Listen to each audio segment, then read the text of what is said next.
All right, so here's swarm call number 5 for the week. It's Wednesday. I had 2 swarm calls on Sunday, one on Monday, one on Tuesday, and one on Wednesday. So that's 5 for the week.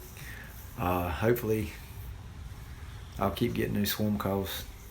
That really helps with the building up your hive count. What I did was I knocked them down in the box, and what I'm doing right here is I'm looking to see if I see the queen running around by any chance, because there's just a little bit of bees still left up here. They had actually formed a swarm on the bottom of a old bird nest. So I'm taking the bird nest apart, and what little bees that are still on the limbs and stuff from that, I'm shaking them in front of the hive.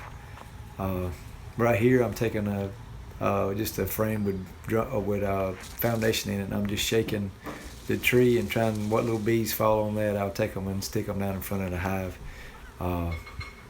When you do this, that gives them a few more bees in front of it to actually start fanning and hopefully start drawing the bees that are in the air down to the hive. At this point in time, I'm taking the top off the hive, and I'm going to go through these frames and see if I can find the queen. When I do swarm removals, I always find the queen and put her in a cage before I leave with the swarm. I'll take her and rubber band her to a frame. That way I'll leave her in that cage for 2 to 3 days and give the foragers time to go out and bring in nectar and pollen and all that other stuff and actually start drawing out the comb. That way when I let her out, they've actually got time invested in that hive and they're less likely to leave.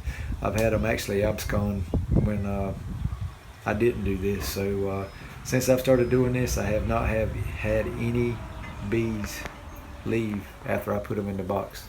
So that's one of the reasons why I do that now. But I don't find her right away. Matter of fact, here in a few minutes, I'm not sure how long it'll take, but I end up putting the top back on the box and more or less just let the bees finally settle in on the frames. Right now I think there's maybe 4 frames in this box. The reason why that is you got to have room to shake the swarm down into the box. So I'll move the frames out of the way, shake the swarm down in it, and kind of push the frames over near where the bees were clustered up and put the top on it and give them a few minutes to settle in. Normally the queen will go and get on one of the frames.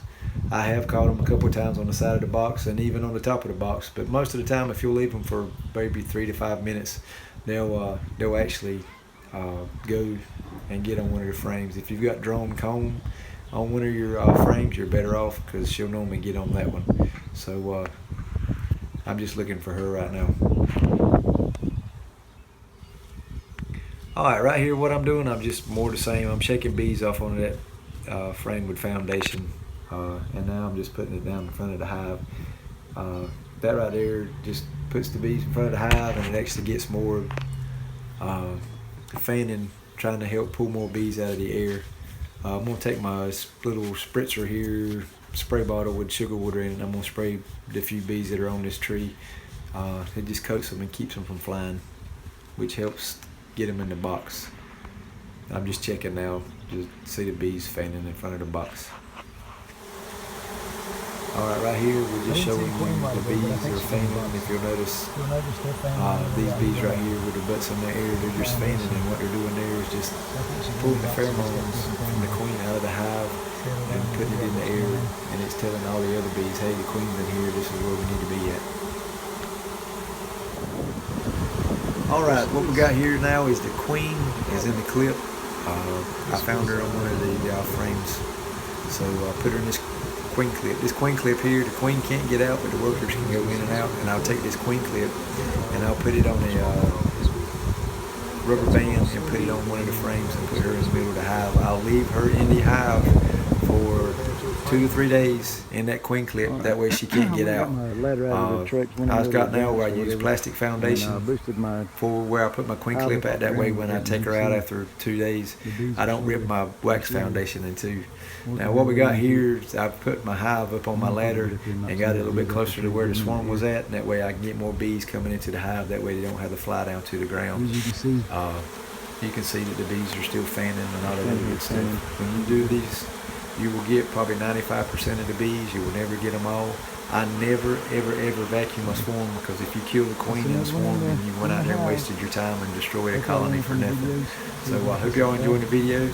Please like and subscribe. If you got any questions, just comment down below. Hope everybody's doing good. And as always, we'll see you on the next one.